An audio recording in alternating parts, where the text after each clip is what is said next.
Neg Chamber of Commerce President deems West End Road condition a disgrace. President of the Neg Chamber of Commerce, Elaine Allen Bradley, has described as a disgrace the current condition of the West End Road, which collapsed due to adverse weather conditions affecting the island. A retaining wall in the area also gave way on Monday, forcing rough sea waters to gush onto the roadway. A sea of debris was also visible on the road. The current situation has forced some business operators to close their doors and has interrupted the livelihood of persons in the tourism hotspot. I did warn them that this is going to happen if we have another bad weather, Allen Bradley argued. She further stated that her warning to fix the deteriorated road fell on deaf ears as the authorities reportedly only installed caution tape and the National Works Agency NWA filled the holes with boulders. She added that in December last year she informed the relevant authorities that the road was in need of immediate repair. I complained and I came out and I videoed and I sent it to other persons and I tell them that this is going to be bad, she told reporters. A cold front has been affecting weather conditions island-wide since Monday. The Meteorological Service on Saturday said an active cold front was projected to enter the Western Caribbean over the weekend and was expected to impact weather conditions over Jamaica. PNP condemns JLP Councils altercation with man in orange citing intimidation and assault. JLP Council claims self-defense. Labeling a video clip showing an altercation between a man clad in orange and a councillor from the Jamaica Labour Party as an act of intimidation and assault, the People's National Party says the incident violates the principles of democracy. In a statement on Tuesday, Shadow Minister of Citizen Security Peter Bunting condemned the actions of the JLP councillor, who has since been identified as Dean Jones. Jones was captured pulling his firearm during the altercation with the man in orange before others intervened. In his statement, Bunting said over the last 48 hours, Jones and his accompanying thugs have been carrying out acts of intimidation and assault that not only violate the principles of democracy, but also pose a grave threat to the safety and security of our citizens. Bunting outlined that prior to the incident captured on video, another altercation unfolded at the Trinityville School on Sunday, where peaceful PNP workers' meeting was in process. Bunting alleged that Dean Jones, accompanied by 3 carloads of JLP supporters, engaged in provocative and intimidating actions aimed at disrupting the democratic process. The statement said a report of that incident was filed with the police. It went on further to highlight that the altercation captured on video took place in Springfield St. Thomas on Monday and alleges that the scuffle was a result of Jones entering the premises of the man in orange, later identified as Wayne Walker. In this shocking event, Dean Jones confronted Wayne Walker, demanding the removal of an orange shirt and armband associated with the PNP. The situation escalated to violence as Jones and his thugs, dressed in green, assaulted Walker. In an alarming turn of events, Jones brandished a firearm, further escalating the tension. Even when Walker complied, stooping down on hands raised, the assailants continued to beat and kick him, the statement read. Bunting, a former Minister of National Security, urged the Jamaica Constabulary Force to act swiftly and thoroughly in their investigation. I condemn these heinous acts in the strongest possible term. Violence and intimidation have no place in our political discourse. Such behavior undermines that democratic values we hold dear and threatens the safety of our citizens. The opposition is also calling on the High Command through Deputy Commissioner of Police Fitzbailey to keep the public continually updated on the investigations. Meanwhile, lawyers for Jones, in a statement on Tuesday, said their client was physically attacked by persons unknown to him, causing him to sustain injuries while he was conducting business. The letter stated that Jones was in immense fear of his life. The letter was signed by attorneys at law Alexandra Shaw and Trevor Koff. Aware of the mounting threat to his person, our client took defensive action to de-escalate the situation. A police report was also reportedly filed. Describing the incident as a very traumatic one for their client, the attorneys have since advised the public to respect their client's privacy at this time and to refrain from politicizing the matter. Ponzi scheme crashes thousands of Jamaicans, swindled out of millions. Roughly 50,000 Jamaicans are said to have lost millions in their Ponzi scheme, which crashed on January 29 after operating for a little over a year.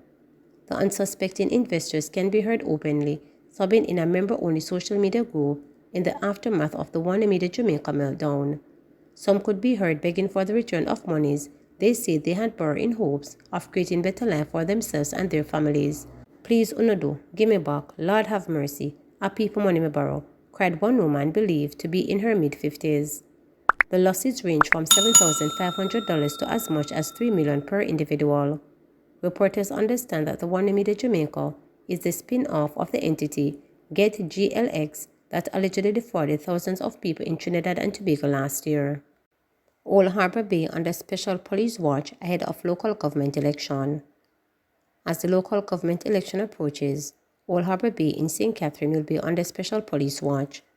That's according to head of the St. Catherine South Police Senior Superintendent Christopher Phillips. SSP Phillips said a lot of policing work needs to be done in the area. He stated that with local government election campaigning underway, police presence will be ramped up in the community. Meanwhile, SSP Phillips reported that last year, the division experienced noticeable reduction in major crimes. However, he expressed dissatisfaction at the level of crime plaguing the communities. I want to sound the alarm that we will be watching Old Harbour Bay very seriously, and especially now that we're into what some persons call the silly political season. We're going to be watching that space closely, so much so that additional resources will be deployed from our HQ to assist in the Old Harbour space, and especially with focus on Old Harbour Bay. I was stressed last year because I wanted us to finish the year under 100 murders. It was like an uphill task. When we're at somewhere about 90, thereabout, I saw the minister and we were talking, and I said, "Minister, I have about 6 weeks to go, and I hope that we can come in under 100. The minister smiled and said, "That is going to be an uphill task." It's the reality of our situation. We have become full of hatred, right? We don't know how to manage our conflicts. And one of the things that is very real out there that is causing some of the murders and shooting is a thing they call bad mind. Taxi groups concerned about people who serve time for illegally imposed traffic fines. President of the All Voice Taxi Association, Lauren Finnegan, has questioned how the court will treat people who have served prison time because they were unable to pay the illegal imposed traffic fines. In a landmark judgment last month, the Constitutional Court ruled that motorists who paid traffic fines that were illegally imposed and well above the rate stipulated in the original Road Traffic Act over a 15-year period ending 2021 are entitled to a refund. The ruling shows a lawsuit filed by software engineer Maurice Hudson after cops gave him a $5,000 ticket for a speeding violation in July 2021. The fine for a speeding violation under the 1938 Road Traffic Act is $800.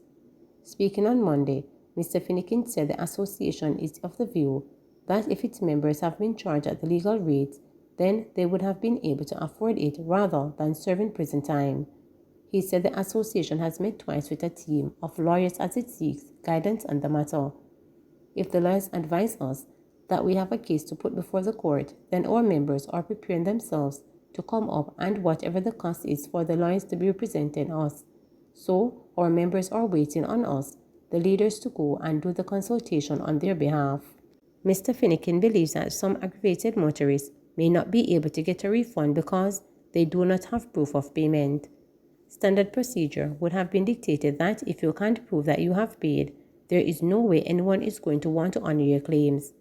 And what we find strange in the sector, not just since the ruling but between 2022 and now, is that the government of Jamaica have evidence of tickets that we have not paid, and we are able to go onto their portal and their website to download them. But they have no record of us paying, so a number of operators have gone before the court on tickets that they have already paid. And because there is no evidence of it, they have to repay, he pointed out. Meanwhile, President of the St. James Taxi Association, Dan Chance, believes that the government can rely on technology to identify motorists who have paid the illegal traffic fines but do not have any receipts. The entity charged that by the government has one of the best systems here in Jamaica now in terms of tracking payments, because if you're going to be audited by one of the major investigating arms of the police force, they can and will find the information, he argued, adding that once the money was paid, we are of the view that there is a case to be answered to. Please remember, to subscribe, like, share, and click the notification bell for daily updates.